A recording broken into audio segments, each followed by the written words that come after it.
des particularités de la condition humaine, pour chaque enfant qui vient au monde, c'est d'être affligé par le malheur.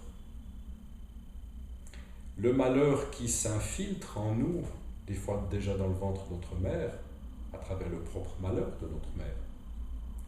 Un enfant qui vit une grossesse en parfaite symbiose avec sa mère qui est dépressive ou qui a des situations difficiles, va naturellement absorber une partie du malheur de sa mère. On absorbe une partie du malheur de la psyché humaine, le malheur qui n'a pas été assumé par nos pères, par nos grands-pères, par nos grands-mères et les générations qui viennent avant nous. Donc quand on vient au monde, on hérite une partie de ce malheur, et comme on est ignorant de soi-même, on accumule nous-mêmes du malheur, à travers des frustrations, des peines, engendrées par des abus sexuels, des abandons, des trahisons, des ruptures, des accidents, des maladies, des divorces. La liste est longue. Et ce malheur-là, il est en nous, psychiquement. La majeure partie, on n'en est pas conscient parce qu'il va se loger dans le subconscient. Mais de façon récurrente, ce malheur revient à la surface et se manifeste à travers des émotions et des souffrances.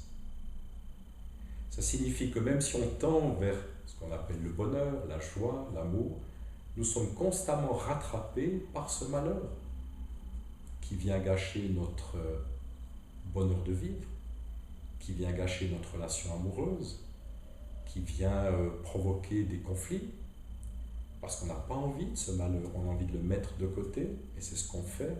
On le met de côté en fuyant dans notre tête, on le met de côté en contractant son corps et en créant une sorte d'armure musculaire.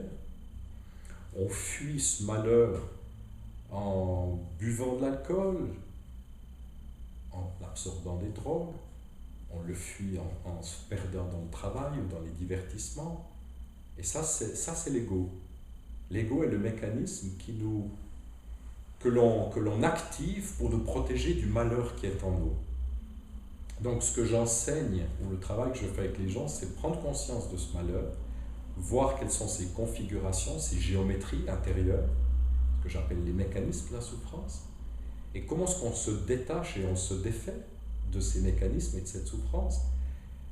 C'est tout le travail que je fais avec les gens, parce que pour moi, c'est quelque chose de concret, qui est là, qui est perceptible, que l'on peut sentir.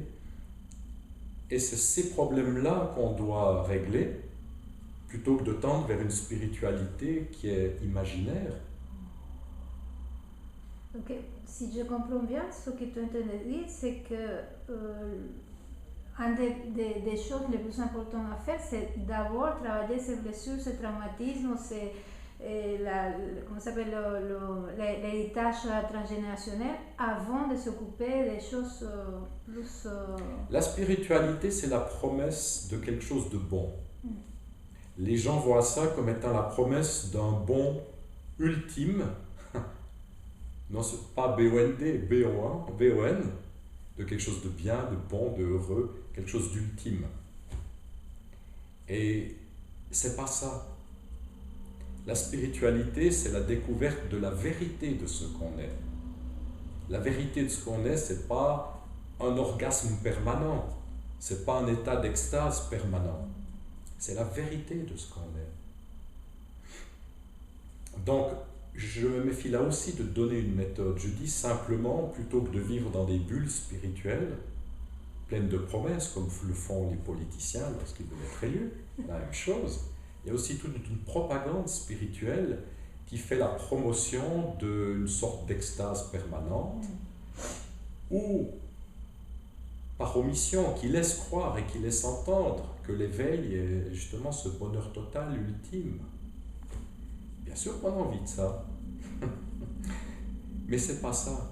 La spiritualité, c'est la réalisation de la vérité de ce qu'on est. Et la vérité de ce qu'on est nous amène, à différents degrés, toujours à mettre la lumière sur ce qui n'a pas été éclairé en nous.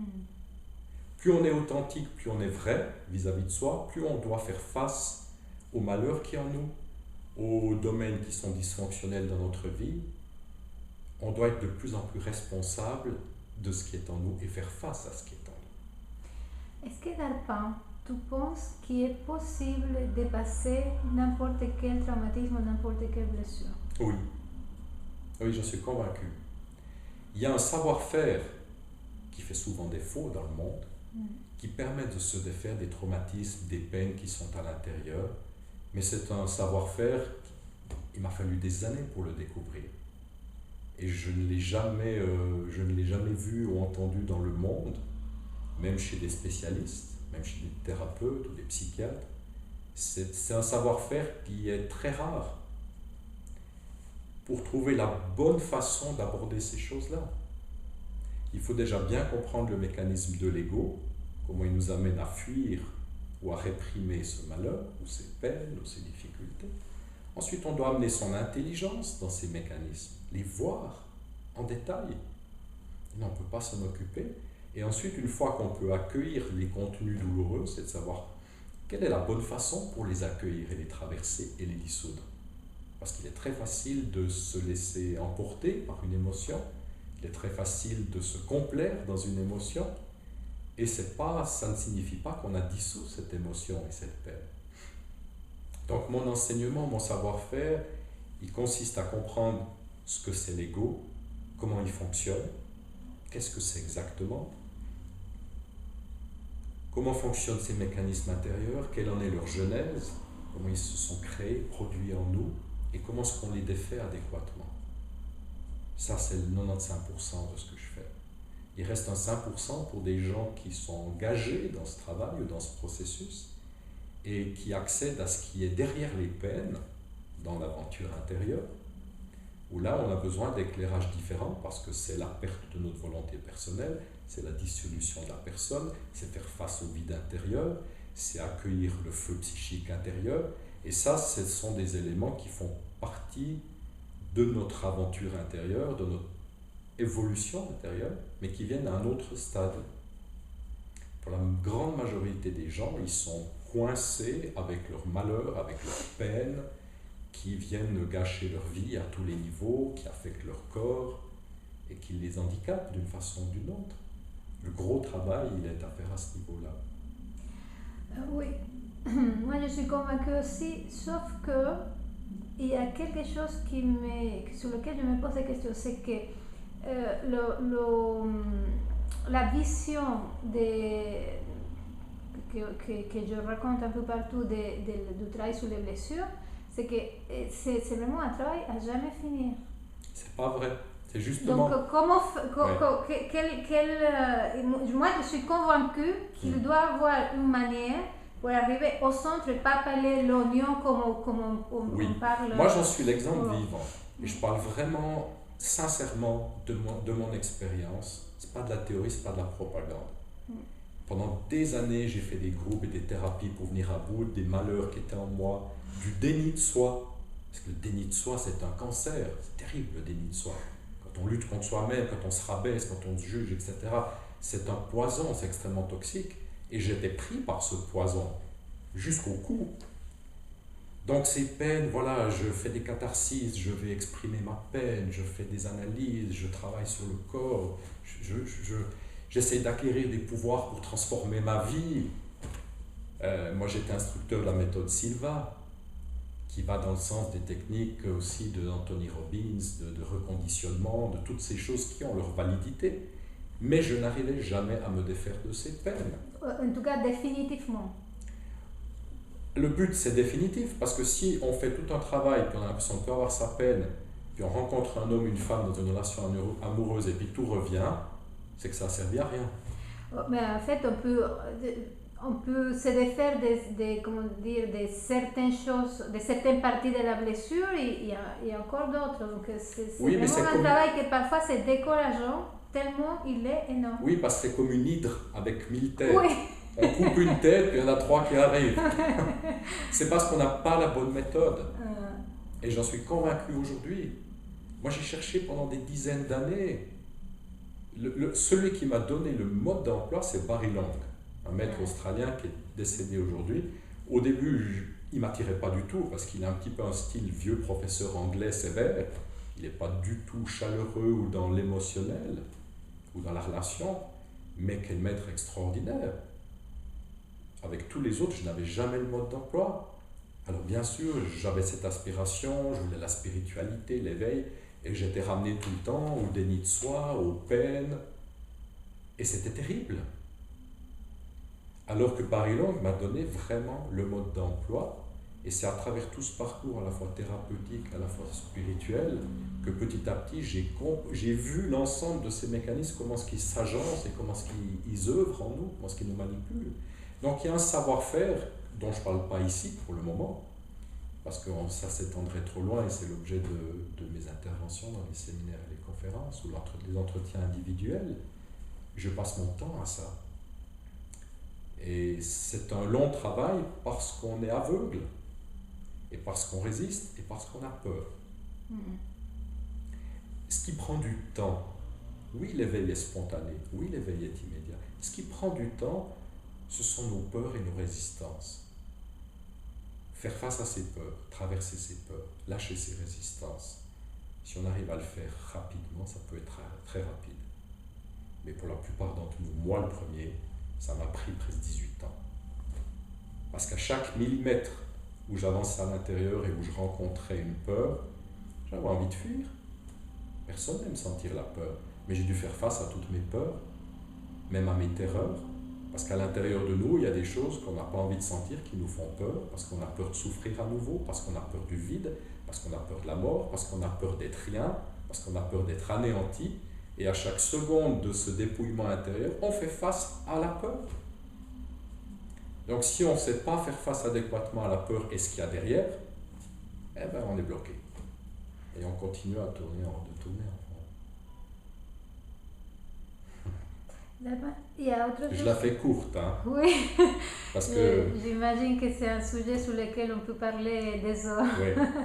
Il y a autre chose que je voulais te demander, et ça c'est quelque chose qui m'appartient à moi. Je suis entourée de méditateurs. Il y a énormément de gens qui méditent autour de moi et j'ai déjà ressenti une espèce de culpabilité que je me dis, bon, Tu dois méditer. Oui, tu dois méditer. Mon meilleur ami médite 7 heures, je ne sais pas combien d'heures par jour. Et je me dis, bon, c'est vrai que avant, hein, avec la vision que j'avais de l'éveil, je dis comment je vais m'éveiller si je ne médite pas. Mais en t'entendant, j'ai l'impression qu'il n'y a pas que la méditation, qu'il n'y a pas que les techniques, que c'est plus simple que ça. Oui, c'est une bonne question. Et plus complexe aussi. Oui, c'est important que tu relèves ça, parce qu'on a des vies très agitées, très pleines. Une carrière, 3 enfants, tu ne trouves pas le temps pour méditer. Non. Et la méditation a de nombreuses techniques de méditation. Mais elles visent vers quoi? Elles pointent vers quoi, les méditations? En fait, elles pointent sur notre capacité à être ouvert à ce qui est en nous, donc cesser de lutter et de résister contre ce qui vit en nous, et à ressentir. Et moi, je l'ai fait en travaillant au quotidien, dans toutes les circonstances. Je peux être devant la télé, et en même temps être ouvert à ce que je sens à l'intérieur, être en contact, ressentir ce qu'il y a à l'intérieur. Je peux le faire en marchant, je peux le faire en me promenant. C'est plus difficile en travaillant. Mais je n'ai pas besoin de m'isoler pendant 1 heure. Ce sont des choses qu'on fait au début pour prendre conscience du détachement avec les pensées, pour prendre conscience de ce qui se passe un petit peu dans notre intériorité. Mais pour moi, la vraie méditation, elle se fait au quotidien, à chaque instant. La méditation vit. Maintenant. Oui. Maintenant, on se parle. Est-ce que tu es ouvert à ton ressenti ou tu es perdu dans la tête et les questions? Je t'écoute. Je suis complètement présent dans notre conversation. Oui, c'est une chose d'être présent à la conversation, mais encore plus important, c'est d'être présente à ce que tu ressens à l'intérieur de toi. Oui, il y a des choses qui se passent à l'intérieur de moi, je les sens. La priorité, elle est là. Ouais. Pour moi, la méditation, c'est avant tout une ouverture à soi, une présence à soi à chaque instant. Pas à sa tête. Pas d'être présent à l'existence. L'attention est extraordinaire parce qu'on peut être présent dans l'existence tout en étant présent à soi. C'est comme une barre avec 2 flèches. Hein? C'est un miracle de l'attention. Je peux à la fois être attentif à ce qui se passe à l'intérieur tout en parlant avec toi dans l'existence. Mais la clé, elle est là de la méditation. C'est je ne me perds pas dans la conversation, Je ne me perds pas dans le tableau, je ne me perds pas dans ce que l'existence me livre à travers mes 5 sens. Je le vois, je le perçois, mais je suis toujours ouvert et présent à ce que je ressens, présent à ce que je suis. Et la vraie méditation, elle est là, donc je peux faire pratiquer ça quand je fais du sport, je peux pratiquer ça derrière la télé, je peux pratiquer ça en roulant. Il y a des moments plus difficiles. Quand on travaille, quand on doit réfléchir, c'est beaucoup plus difficile de le faire. Mais il y a de très nombreuses occasions dans une journée. Tu prends ton enfant dans tes bras, tu peux être parfaitement en contact avec toi, présente à toi dans ton ressenti. Tu peux leur préparer à manger, la même chose. Donc je ne sépare jamais notre quotidien de la méditation, parce qu'à ce moment-là, c'est ce qu'on a toujours fait. On doit se mettre dans un monastère et on sépare vie quotidienne et vie spirituelle. Et ça a amené des gens à quitter leurs femmes et leurs enfants, à abandonner leurs responsabilités, en pensant que tout ça c'était des obstacles à leur vie et leur évolution spirituelle. Non, la vie spirituelle, elle se vit là, dans le quotidien, dans le métro, en voiture, au travail, avec les gosses. Sinon, il y a quelque chose de faux dans cette spiritualité-là. Une spiritualité qui renie finalement toute l'existence. La vie. Ouais. La vie? Non, elle se découvre au cœur même de la vie quotidienne. Les enfants peuvent être extraordinaires dans ce sens-là, un partenaire extraordinaire, des situations de travail.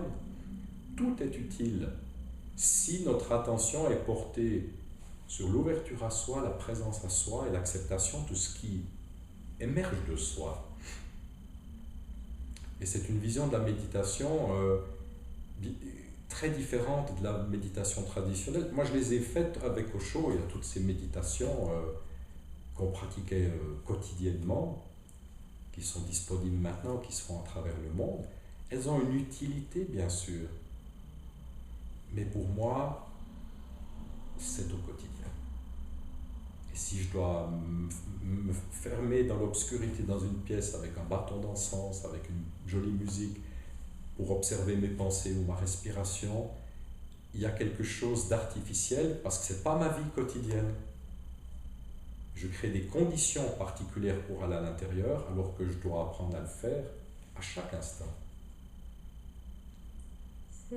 Merci Rap. Et les enfants sont merveilleux Merci. pour ça, parce que les enfants te poussent à t'ouvrir, te poussent à l'amour.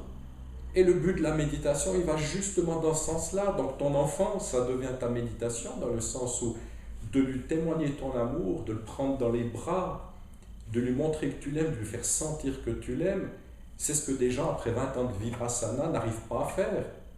Oui, et c'est pour ça qu'on se lève de la méditation et s'engueule avec son mari, qu'on était très bien pendant qu'il méditait, parce que je pense qu'on n'arrive pas à faire le lien. En fait. On ne fait pas le lien parce qu'on se sépare.